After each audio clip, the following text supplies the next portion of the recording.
Wow!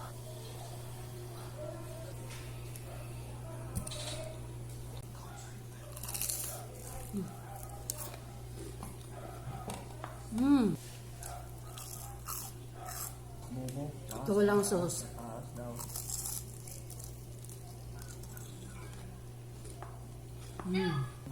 Napaka-crunchy niya. So, napaluto ako nito mga mare kasi nagtrending naman ito sa social media. Madalas ko kasi ito nakikita sa aking wall. So, sabi ko, itry ko nga. So, ayan, bumili ako ng maliit na pizzo. Yung pizzo niya or chicken fillet.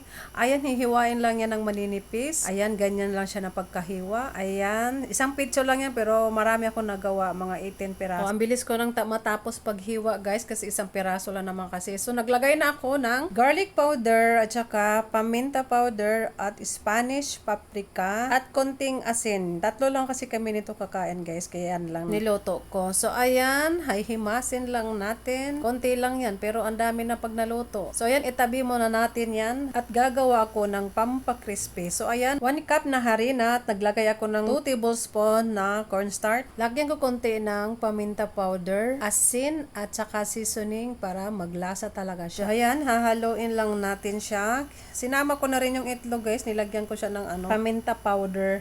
Blockbuster talaga guys ang kanin nito. So ayan, nilagay ko na yung chicken sa ating harina. So ayan, shake para makot ng maigi ang ating mga chicken. So ayan, tapos na. O diba, hindi nakot lahat. Yan kasi pa-shake ka pa. Pwede naman haluin lang sa kamay.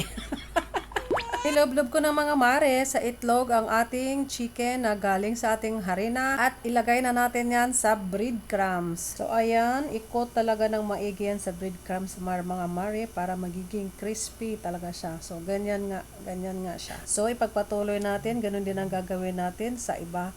At ayan, tapos na ako. Naka 19 pesos pala ako dyan mga mare. Akalain mo, ang maliit lang na pizza nakagawa ako ng 19 pesos. So ayan na, nagpainit na ako ng mantika. Damihan ng mantika at siguraduhin kulong-kulo na talaga siya. So ayan, dinamihan ko lang yung mantika para lilitaw talaga. Nilagay ko na yung first batch. So hintayin lang natin mag golden brown. At babalik rin na natin. Ang bilis nito. So lutuin lang natin siya sa medium heat lang kasi baka masunog. Lakasan na yung apoy, madaling masunog yung breadcrumbs. At yan na, luto na mga mare ang first batch. So atin ang hahangunin.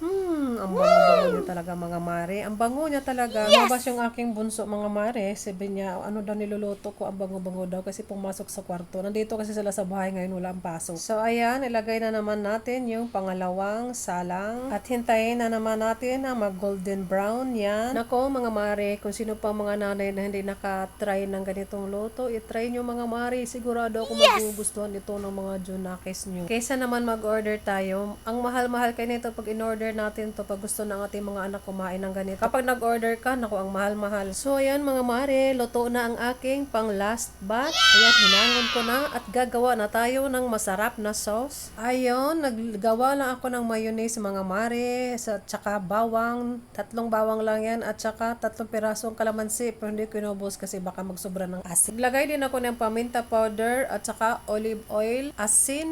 Instead na asukal, nilagyan ko na lang siya ng ketchup. Ayan, haluin lang natin ng maigi. Ay, naku, ang sarap-sarap nito mga mare. Ayan na mga mare. O, kita nyo naman na, napakasarap nito. So, itry nyo na. Bye!